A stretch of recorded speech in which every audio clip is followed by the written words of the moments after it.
aí ao cria de Interlagos, que deve ter visto muita corrida do Senna aí, né, na medida do possível.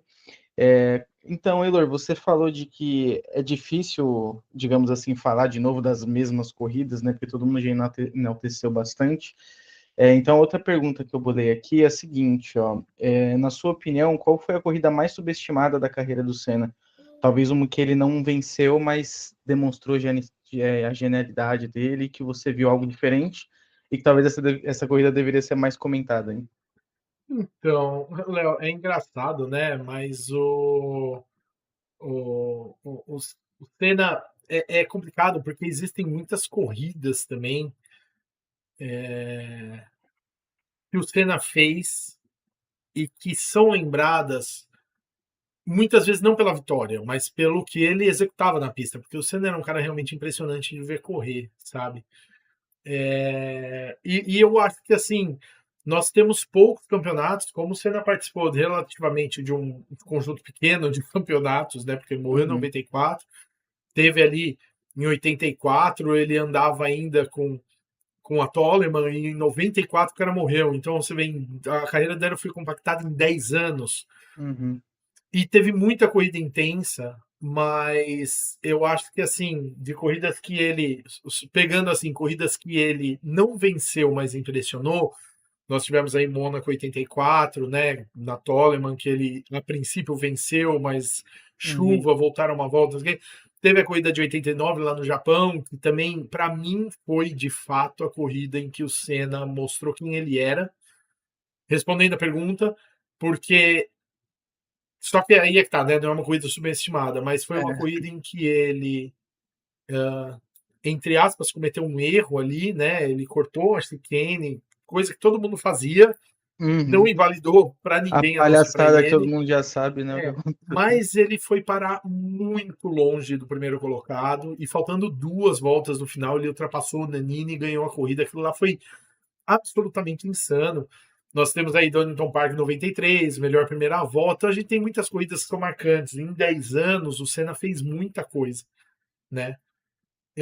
Mas existiram aí algumas corridas ali durante o período de 84 que foram marcantes porque ele já mostrava quem ele era, né? Então, apesar dele não ter vencido, dele ter, né, tá com um carro que não era tão bom, para mim, cara, algumas corridas de 85 que foi quando ele ganhou a primeira prova dele lá em Portugal, algumas outras corridas de 85 mostraram talvez mais do Senna, porque o que acontece?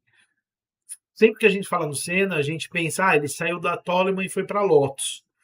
Só que, gente, a Lotus não era mais aquela Lotus do Colin Chapman que a gente conhecia. A Lotus estava mal, a Lotus estava muito mal. Ninguém conseguia performar bem, sabe?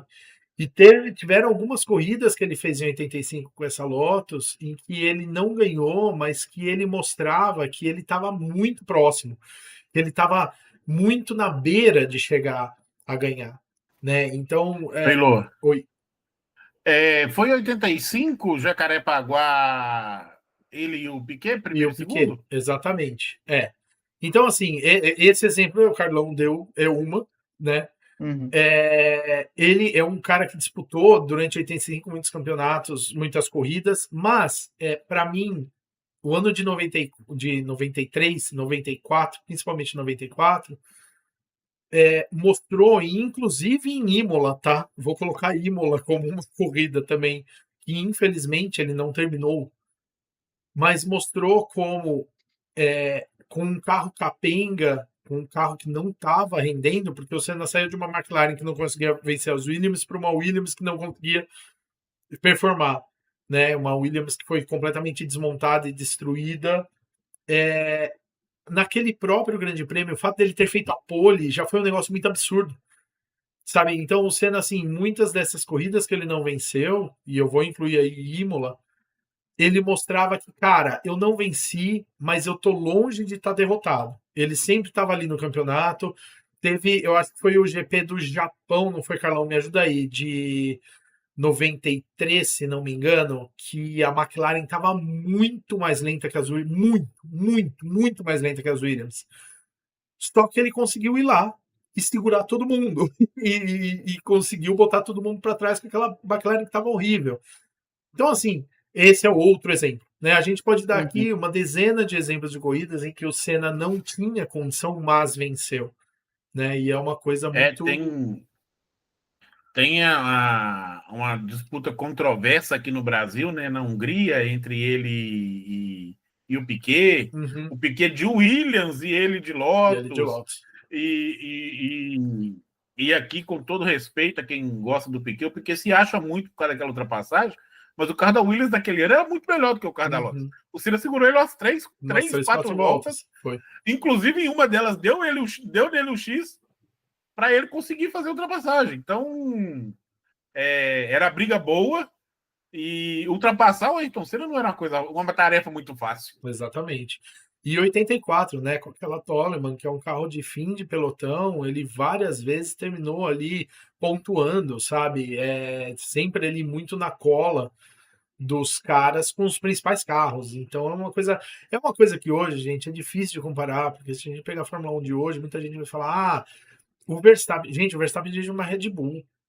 O cara tava andando com uma Aston Martin de hoje e fazendo e brigando pela liderança, sabe? É muito diferente, que nem Aston Martin, eu diria, acho que até uma própria RBR ou uma Alpine. Falar uma Haas, uma Alpine. Não era uma Sauber, mas era um negócio ruim. Não. Entendeu? Então era ruim mesmo. É muito impressionante. Mas eu diria que 94, inclusive, foi um campeonato em que não era para ele conseguir fazer nada, e ele fez. Sabe? Daria para colocar também como um campeonato assinatura do Senna. Oi, Lor, e um detalhe, né? Isso é muito comentado, a Fórmula 1 de hoje, ela está muito próxima, né? E a Fórmula 1 da época que o Senna entrou, e na época da Lotus mesmo, a diferença dos carros era muito maior dos carros de meio para os carros da frente.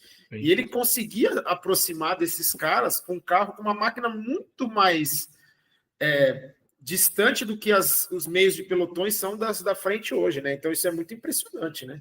Isso aí.